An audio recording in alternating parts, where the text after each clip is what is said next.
The weather is finally cooling down. I'm so excited for it because that means I'm going to be able to run harder and longer in cross country. The last 2 days have been super warm, hot, and humid, and I haven't been able to run as hard as I can just because I overheat, and it's disgusting out. That means today is going to be a really, really good practice. Yesterday was pretty good. I ran a little bit longer than I should because I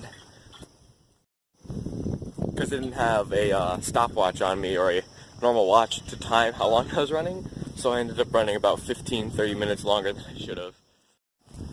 Yesterday I was talking about the independent study. I'll explain that a little bit more right now. What I would do in my classes is take one of the arts that I have and turn it into the study block.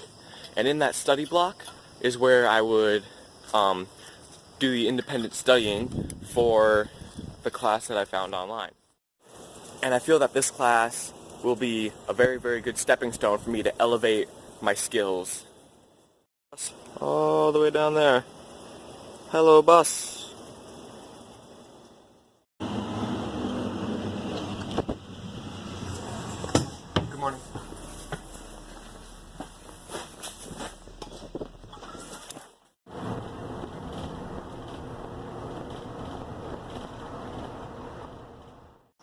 Are you ready for the pre-test to see where we are? I mean, skill-wise? I studied a little bit, but like, You're not ready for this? I figured it should be a baseline, so I didn't study that much.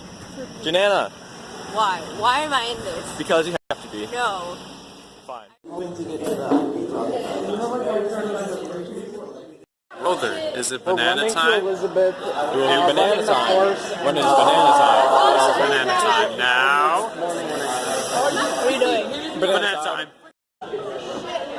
What's our workout today, Hunter? I don't really know. Oh, we got 6 miles at Elizabeth. Ow. We're running the course.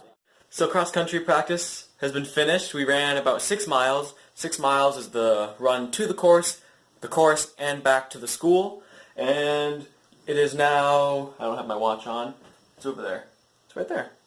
It's now 9:40, and I just finished up some homework. And now I'm going to end the video. So if you like this video, please give it a like. If you really love what I'm doing here, feel free to subscribe, and I'll see you in the next one.